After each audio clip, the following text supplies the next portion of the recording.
Coming up on Mountain News at 6, the Kentucky men's basketball team is in Perry County today. More about why shortly. And many folks in one eastern Kentucky county are upset, wondering why gas prices are more expensive than the counties around them. And welcome to a warm weekend as temperatures go back into the mid to upper 80s. Details in a few minutes. Dedicated to eastern and southern Kentucky, this is WYMT Mountain News at 6. A popular team dressed in blue was helping build some homes in Perry County today. WYMT's Chandler Wilcox tells us how that beloved team is looking to invest back into the state. Today's been a really fun day because the Kentucky Wildcats is helping us build our house. Making the trip from Lexington, Kentucky basketball players and coaches came to Perry County. They partnered with the Housing Development Alliance to help build homes. No, this isn't a regular for me, but I'm enjoying it. I'm learning a lot. They rotated between 4 homes. With one particular home, they spent a lot of time framing, hammering in nails, and raising walls.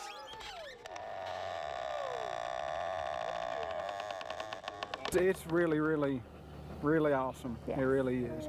The home is being built for the Robertson family, who were searching for higher ground after the July 2022 flood. Eastern Kentucky native Trent Noah was proud to lend a hand. While being on the Kentucky basketball team, to build houses and help the flood victims out, it really just is, it's an honor. Head coach Mark Pope says the team is dedicated to looking beyond themselves. Kentucky basketball is way bigger than Kentucky basketball, and so we're trying to learn and grow and become something as individuals in a group. They look to continue serving the community. You know, we're going to be doing it all year, doing a bunch of different things to help out people and reach out with the community. Making a difference beyond the basketball court. In Perry County, Chandler Wilcox, WYMT Mountain News. And the team is sticking around for a bit in Perry County. Right now, they are at the Perry County Park meeting folks in the community. WYMT's Amelia Lee is there. Of course, we are gearing up for the start of Friday Night Lights as high school football is upon us. But the Kentucky Wildcats men's basketball team is getting excited for their season as they're here right behind me, actually having fun at the Perry County Park and getting to know some of their fans. Folks are all out here this evening and getting ready to know some of these basketball players. Christy Boggs with Club Blue says they were inspired to ask the Wildcats to come to the park after the team spent most of the morning helping to build houses in Perry County. She says it's just so great to meet the team. So we were really excited to have the team out and just get them to meet the community for such a good kickoff to the basketball season. I am told by staff that there's enough food to feed approximately 1,500 people, and that food's getting here around 6 o'clock. There's also inflatables, swag, and of course, a chance to meet the Wildcats. I mean, there was just so much excitement as the small group gathered at the big blue bus as the Wildcats were dropped off at 5 o'clock. And you can still have a chance to meet them, have some fun until 7 o'clock this evening at the Perry County Park. In Perry County, Amelia Lee, WYMT Mountain News. All right, coming up at 11, we'll hear more from the Kentucky basketball team about their stops in Perry County today. Good to have them here in the mountains. Well, we have an update to a story we first brought you yesterday at 6. We now know the names of the 2 people killed in a crash in Claiborne County, Tennessee. In the preliminary report from the Tennessee Highway Patrol, it indicates 18-year-old Dustin Jenkins II was the driver of the Subaru SUV. The passenger that was killed in the crash was 23-year-old James Marcy. Both men were from Tennessee. The crash happened late Wednesday evening. A man once pardoned by former Governor Matt Bevin was back in a Lexington courtroom for a new set of charges. Kurt Smith was 17 when he was accused of killing his 6-week-old son and was given a life sentence with the possibility of parole after 20 years. But he got out sooner than that. This time he's accused of a graphic assault detailed in an arrest document, an assault that left his victim with a traumatic brain injury and needing surgery on her left arm. It's not what people should expect from their government, and certainly that's why I've continued to propose changes to the Constitution. Kurt Smith's trouble with the law is not limited to 2001 and this year. In 2010, he was convicted on charges connected to a riot at the Northport Training Center near Danville, which carried a 5-year sentence. A Lee County, Virginia man was convicted on multiple rape charges. Daniel Vanover of Pennington Gap was convicted on 11 charges of rape after a multi-day trial in Lee County Circuit Court. In a statement, the Lee County Commonwealth's attorney declined to provide specific details due to the nature of the case, but stressed the importance of protecting the victims and ensuring that justice is served. Vanover is set to be sentenced on September 20th. A Warren County man is facing charges after police found drugs on him during a traffic stop in Laurel County. Police pulled over 47-year-old Dennis Addison of Bowling Green yesterday.